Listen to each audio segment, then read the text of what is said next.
The features that are added into GTA 5 Online are usually pretty balanced as a whole, but naturally some features are stronger than the others. So today I present to you the strongest feature added every single year to GTA 5 Online from 2013 up until 2023. And if you do enjoy this video, please make sure to subscribe and leave a like, and let's get right into it.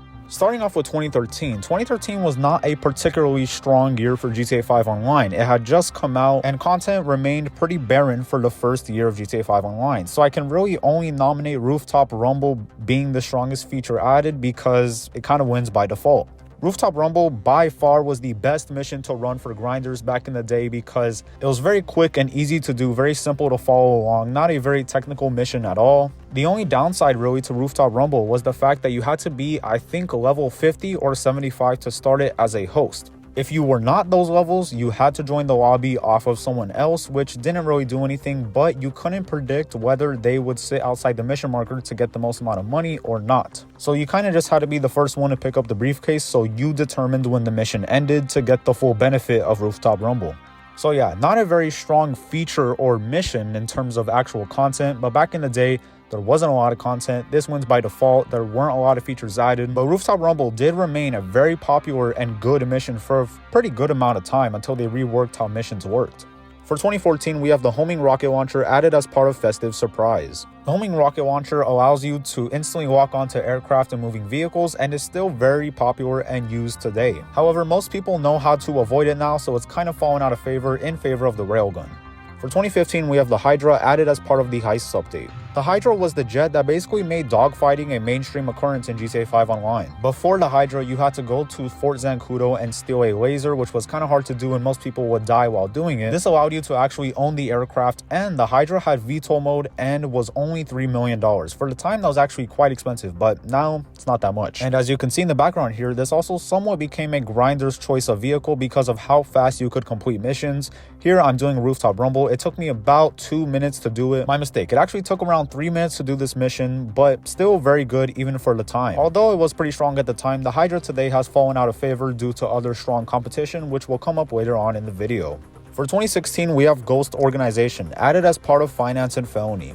Ghost Organization gives you the ability to have your entire organization go off the radar for 3 minutes. For the small price of $12,000, this was insanely good at the time, and basically, it's in its name, allows your organization to go ghost, which is very powerful, even back then, but even more so now. However, you can also pair this with off the radar and out of sight from a Moni, and you can basically be off the radar for a very long time.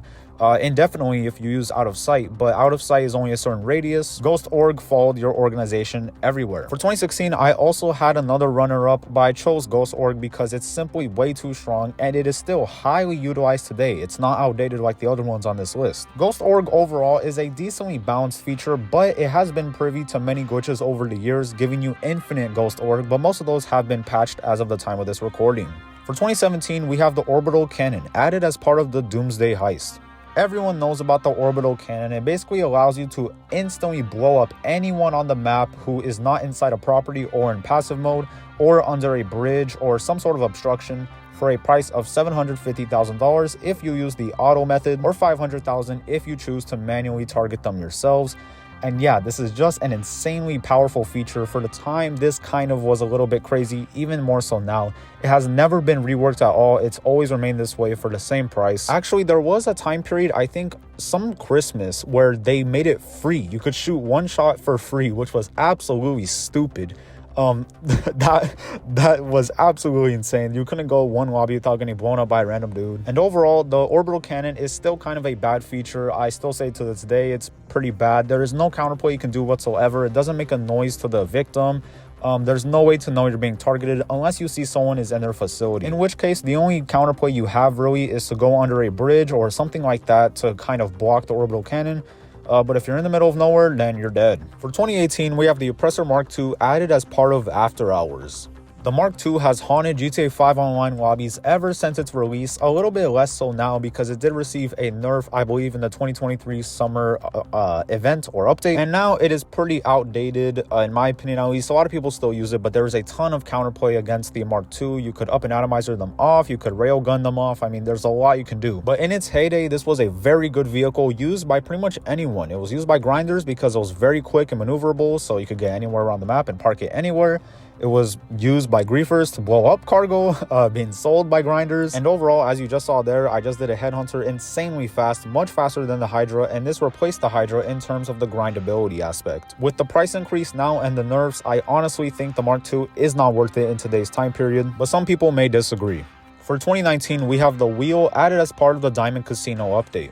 In 2019, we only received 2 updates, the Diamond Casino and the Diamond Casino Heist, and the strongest feature added as part of both of those was probably the wheel. The Casino Heist really just added cars and the heist, but this by far was the strongest feature in its entirety. The wheel allows players to have a chance to win a different car every week, and you get 7 tries because you can attempt it once a day. However, players abuse a glitch or a method where you can just quit out of the game right after you spin it and get another try right away. Also, multiple cars have been on the podium multiple times, so it's not entirely a different car every week. But overall, still a very strong feature. I still log in every day and spin it myself, and I'm pretty sure most other players do as well, as I don't know why you wouldn't. For 2020, we have the cruise missile, added as part of the KO Perico heist. The cruise missile allows players to launch a cruise missile from their Kosaka and blow up any player on the map within a certain radius. If you're in the city, like parked at around the Del Perro area, you could basically get around to Fort Zancudo, and then the missile will lose signal and then it will blow up. But that is still a very large radius to blow up players from the safety of your Kosaka. You cannot die in the Kosaka. If someone blows you up, you just spawn on shore. The cooldown for this is also basically nothing, as there are 2 missiles, and once you're done with one, you can just go to the other one, and by the time you're done with that one, the other one will be ready. So you can just go back to back to back, and you can absolutely annoy players with this. Kind of a very powerful feature if you think about it. Thankfully, no one really abuses it. It's kind of hard to protect yourself with this, because once you're in the cruise missile and you see someone coming towards their Kosaka, you kind of just have to cut the missile and get in your Kosaka, take it underwater so it doesn't get blown up, and that's how you kind of stay alive. But overall, a very strong feature, which I think is actually privy to a nerf soon. For 2021, we have a Monitech, added as part of the contract update. A Monitech allows applicable vehicles to have a missile lock-on jammer applied to it or an RC car mode to it. The missile lock-on jammer obviously prevents missiles from locking on, although it does not prevent missiles from hitting your car, and the remote control unit allows you to remotely control your car like an RC car. The more strong feature of these 2 is obviously the missile lock-on jammer, but the RC car is still pretty strong. You can go up to players with it, detonate the car, blow it up, and they will die, and there's basically no counterplay. They can blow up the RC car itself, but you do not die as the player. The car just gets blown up. But the missile lock-on jammer is highly used today. Every car that has it basically should have it by default, but you have to pay $400,000 for it. But yeah, in today's society of weaponized vehicles everywhere that have missiles, a lock-on jammer is very, very useful, and a lot of people use this. Deservedly so. It's a great, strong feature. For 2022, we have the ability to sell in private lobbies, added as part of Los Santos Drug Wars. This is a very highly suggested feature, and Rockstar did listen, if very late in the game, 2023 I think, and it gives you the ability to sell goods in a private lobby, but I really don't understand why people wanted this in the first place. When you sell in a private lobby, you are not privy to any bonuses whatsoever from other players being in the lobby as competition. So I personally do not use this feature, but there are players out there who just do not want to take the risk. Maybe they're constantly getting blown up. They're just quite frankly unlucky, and this feature is there for them. If you're a new player, I would highly suggest doing this because you don't really know anything yet, but once you get past level like 50, I would start selling in public lobbies because the bonus is just too big. You're missing out on a ton of money over time, and that money can be used to replenish your supplies for free basically, or just to put in your pocket. But regardless, everyone wanted this feature in GTA 5 Online. Rockstar added it, which is something they have been trying to do more recently, pretty much 2023 and beyond, and we'll have to see if they continue that tradition. For 2023, we have the Raiju added as part of San Andreas Mercenaries. The Raiju basically killed the Oppressor Mark II and the Hydra all in one, and the laser. It killed every mobility vehicle because it has the ability to go off the radar indefinitely. It has a better VTOL mode, that is vertical takeoff and landing, than the Hydra, with really only one big drawback. The Raiju is pretty expensive. If I remember off the top of my head, it's around 6.5 million, I think. But for that money, you are getting a lot. Once again, this is basically a better oppressor. You can do headhunters. I did 3 headhunters in this video. One with the Hydra, one with the oppressor, one with the Raiju. The oppressor was faster than the Hydra, and the Raiju was faster than the oppressor. Here, it actually took me around the same time it would have if I did it in an oppressor, but I messed up so much times in this. Like, if I really wanted to, I could get the time narrowed down a lot. The Raiju was just the best vehicle for aerial PvP, grinding, anything really. It is a very good vehicle. Overall, probably the best vehicle to be added to GTA 5 Online in its entirety.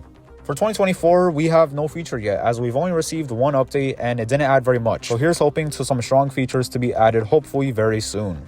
And that is it, everyone. Thank you so much for watching. Hopefully you did enjoy this video. If you did, do not subscribe. I'm just kidding. Subscribe. I said that in the last video and some dude actually commented saying I subscribed because you told me not to. So maybe it's reverse logic. Regardless, thank you for watching so much. I really appreciate it. I love you all. Have a great day or night or evening, and goodbye.